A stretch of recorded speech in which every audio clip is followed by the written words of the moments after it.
এবার বর্ষাটা খুব আগেভাগেই শুরু হয়ে গেছে। এখন বৈশাখ মাস, কিন্তু বাজারের অবস্থা এমন কাদা পানিতে মাখামাখি। আর এই কাদা পানি পেরিয়ে মহিলা মানুষ হয়ে বাজারে যেতে একদমই ইচ্ছে করে না। বাড়ির কর্তা ব্যস্ত, তাই বাজারের দায়িত্ব পড়েছে আমার ঘাড়ে। হ্যালো এভরিওয়ান, আসসালামু আলাইকুম। আশা করছি সবাই অনেক অনেক ভালো আছেন, সুস্থ আছেন। তো চলুন, আমি মহিলা মানুষ হয়ে বাজারে না গিয়ে আজকে কি করে রান্না করছি। তো বন্ধুরা, প্রথমে চলে এসেছে আমার ছাদ বাগানে। আর এখানে আমার বড় ছেলে বৃত্তির টাকা দিয়ে কিছু শখ করে কবুতর পুষেছিল। মাত্র 7টা না 8টা কবুতর সে কিনেছিল, আর তাতে থেকে আমার বাড়িটা ভরে আজ 80-90টার মতো কবুতর হয়েছে। আর কবুতর এত মলত্যাগ করে, অবস্থাটা দেখেই নিশ্চয়ই বুঝতে পারছেন। এত চিপাচাপা অল্প জায়গার মধ্যে বেশি কবুতরের ঘর এখানে। আমার মানে কবুতরের ঘরগুলোও কিন্তু আমার ছেলেটা নিজ হাতে বাড়িতে একা একাই তৈরি করেছে। তো যাই হোক, এখানে অনেকগুলো ঘর রাখা আছে, আর তার মধ্যে প্রত্যেক দিন পরিষ্কার করাটা খুব প্যারাদায়ক হয়, পরিষ্কার করা যায় না। তাই 15 দিন অথবা 1 মাস অন্তর এই ঘরগুলো পরিষ্কার করা হয়। আর কবুতর খুব মলত্যাগ করে, এবং সেটা দিয়েই মানে বাসা তৈরি করার মতো খুব সুন্দর করে চারদিক থেকে একদম ঘুরিয়ে ঘুরিয়ে বাসা তৈরি করার মতো করে তার মধ্যে ডিম দিয়ে ডিমে তা দেয়। তো এটা দেখলে আপনারা নিশ্চয়ই বুঝতে পারবেন যে কী রকম পরিস্থিতি এখানে। তারপরেও এত বাচ্চা হয়, মাশাআল্লাহ, আলহামদুলিল্লাহ আলহামদুলিল্লাহ। তো আমার বাড়িতে কিন্তু সব প্রোটিনের চাহিদা এটা দিয়েও কিন্তু পূরণ হতে পারে এরকম। বাজার আমার খুব কম করলেও হয়। মাসে আমি 7 থেকে 8 কেজি কবুতরের মাংস পাই আমার এইটুকু ছাদ বাগান থেকে। প্রত্যেক দিন আমি কবুতরকে খেতে দেই গম, ভুট্টা, সরিষা, আর তার সঙ্গে আরও অন্যান্য দানাদার খাবার, যার মধ্যে চালটাও দিই, আধভাঙা চালও দেওয়া হয়, এবং কি বাড়িতে ভাত বেঁচে গেলে সেই ভাতটাও আমি দিয়ে দেই। আর হ্যাঁ, কবুতর কিন্তু তরকারি দিয়ে মাখানো ভাত খেতে ভীষণই পছন্দ করে। মাঝে মধ্যে কবুতরকে একটু করে লবণ পানিও দিতে হয়। আর এখানে আজকে আমি 5টা কবুতর পুড়িয়ে নিচ্ছি। আমার হাজব্যান্ড পরে আমাকে বাসায় এসে কবুতর পোড়ানোর কাজে হেল্প করছে। তো আমার হাজব্যান্ড থাকলে এগুলো ব্যাপার নিয়ে আমার চিন্তা করতে হয় না। তো আমার ছাদ বাগানে অনেকটাই আমার কাজে লাগে কবুতর পোষার জন্য। হয় কি, আমার বাগানটা আছে, কবুতরের মলগুলো আমি বাগানের সার হিসাবে, জৈব সার হিসেবে ব্যবহার করতে পারি। এতে করে প্রচুর ফলন হয়। কিন্তু আমার ছাদ বাগানের ছোট একটা শর্টস আমি ছাড়বো এখানে, আপনারা নিশ্চয়ই আমার চ্যানেলে দেখতে পাবেন। তো বন্ধুরা, এখানে আমি সাদা এলাচ থেতো করে নিচ্ছি। আমি পেঁয়াজ কুচি দিয়ে কিন্তু ভেজে নিচ্ছি। একটা কড়াই বসিয়ে তার মধ্যে পেঁয়াজ কুচি দিয়ে একটু রান্নার তেল দিয়ে ভেজে নিচ্ছি। আস্ত জিরা ফোড়নে দিলাম, আর গোটা 5 সাদা এলাচ থেতো করে দিয়েছি।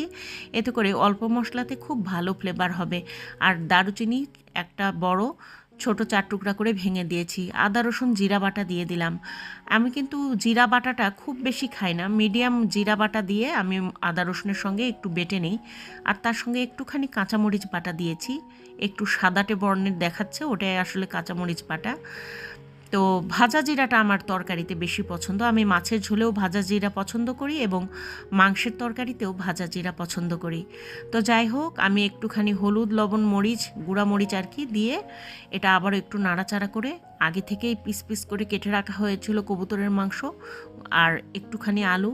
কবুতরের মাংস কিন্তু আলু দিতেই হয়। আর কি সুন্দর চর্বি হয়েছে দেখতে পাচ্ছেন, একদম স্কিনটা হলুদ হয়ে গেছে। প্রচুর তেল হয়।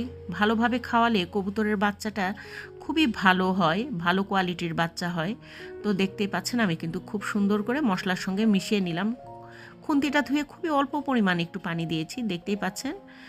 তো দিয়ে আমি এটা ঢাকনা দিয়ে এখন ঢেকে দেবো আর কি। খুব বেশি পানি দিয়ে প্রথম অবস্থাতেই কষাবো না, অল্প অল্প পানি দেবো। মাংসের গা থেকেও কিছুটা পানি ছাড়বে আর কি। আর এই যে এরকম রোস্টের মতো করে সুন্দর করে একটু রানে থানে পিস করে নিয়েছি। একটু গোলমরিচ আর লং দিয়ে দিলাম, আর দিয়ে এখন এটা আবারও একটু নাড়াচাড়া করে দিচ্ছি মশলাটা যাতে নিচ থেকে ফ্লেভারটা হয় সেদ্ধ হয়ে। তো বন্ধুরা দেখতে পাচ্ছেন, আমি এখন ঢাকা দিয়ে রেখে দেবো। আমার চ্যানেলে কিন্তু অনেক কবুতরের রেসিপি দেওয়া আছে। রেসিপি বলতে ওই আলু দিয়েই পছন্দ করে, ওটাই আর কি ঘুরিয়ে ফিরিয়ে দেওয়া হয়। তো এটাই আমরা আসলে খেতে পছন্দ করি। আমি যা রান্না করি সেটাই আর কি ভিডিওতে দেওয়ার চেষ্টা করি। আমি আলাদা করে কোনো রেসিপি ওইভাবে আসলে তৈরি করি না। তো বন্ধুরা দেখতেই পাচ্ছেন, আমি কিন্তু রেগুলার রান্নাগুলোই আপনাদেরকে দেখাই। এখন পানিটা শুকিয়ে গেছে, খুব ভালোভাবে কষিয়ে নিচ্ছি আমি নাড়াচাড়া করে দিয়ে, যাতে নিচে পুড়ে না যায়। খুব এটা কিন্তু লক্ষ্য করতে হবে। আর একসঙ্গে মাংস আলু কষিয়ে নিলে গ্রেভিটা খুব ঘন হয়, খেতে ভালো লাগে।